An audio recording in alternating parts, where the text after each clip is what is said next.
Hello world, it's 8:30 in the morning. It's Tuesday the 2nd of December 2014. Greetings from a grey and overcast Bath in southwest England.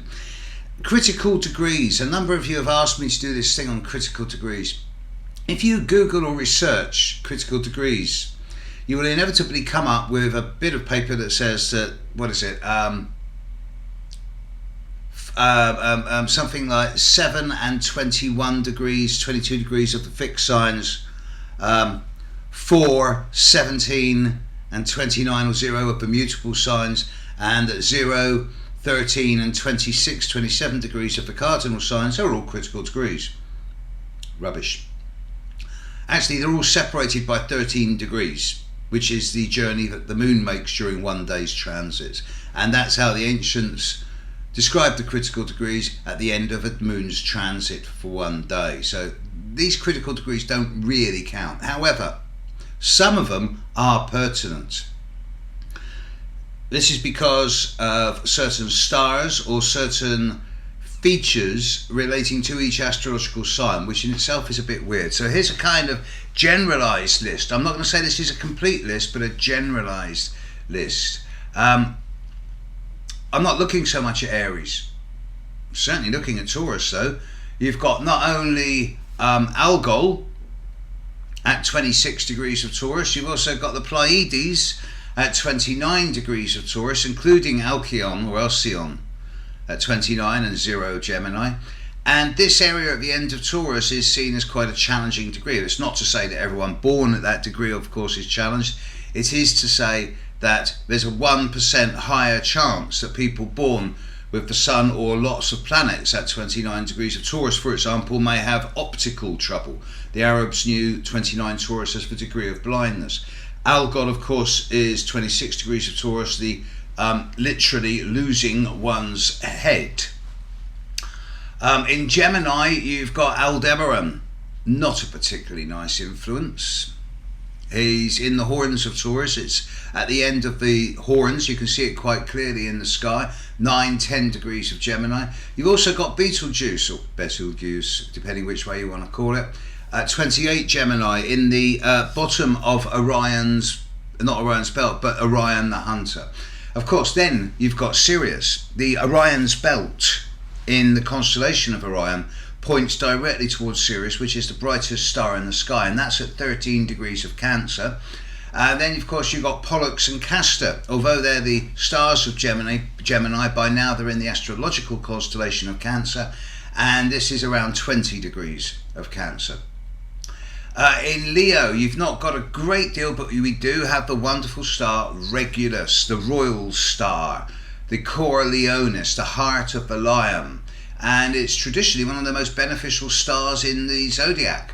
29 degrees, the very end of Leo. So we've got Taurus, 29 Taurus, we've got the Pleiades. 28, 29 Gemini, we've got Betelgeuse. 29 Leo, we've got Regulus.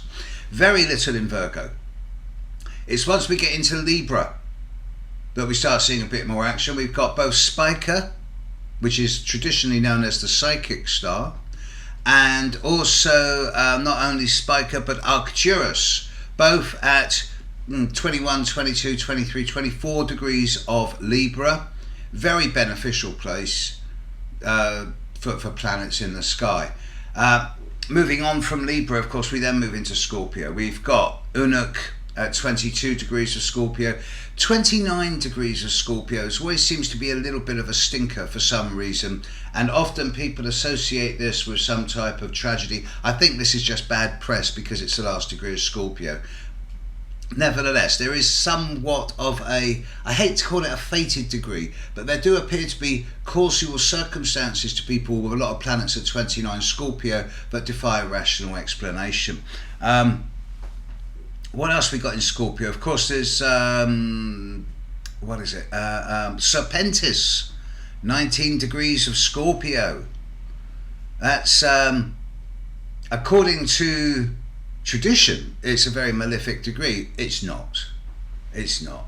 So once you get into Sagittarius, you see Antares. Lots of stars in Sagittarius. You've got Antares, bright red. and Aries, the opposite of Mars. It's quite a malefic thing. This is at about 9 degrees of Sag. At the end of Sagittarius, 25 degrees of Sag, you've not only got galactic center, you've got Aculeus and Acumen at 29 degrees of Sag. It's a blend of Mars and the Moon. It's quite a generally helpful position. Vega, one of the brightest stars in the sky, is at 15 Capricorn. And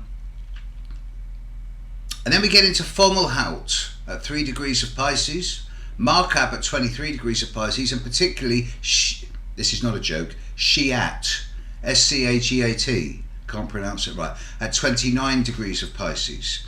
All of these are generally seen as beneficial. If I had to choose malefic degrees, it would be those that are exactly conjunct, and I do mean within 1/4 of a degree, to Aldebaran, possibly Antares, certainly Algol, maybe Serpentis. But if I wanted to look at really positive degrees, I'm certainly looking at Fomalhaut at 3 Pisces, Sirius at 13 Cancer, Spica at 23, and Arcturus at 24 Libra.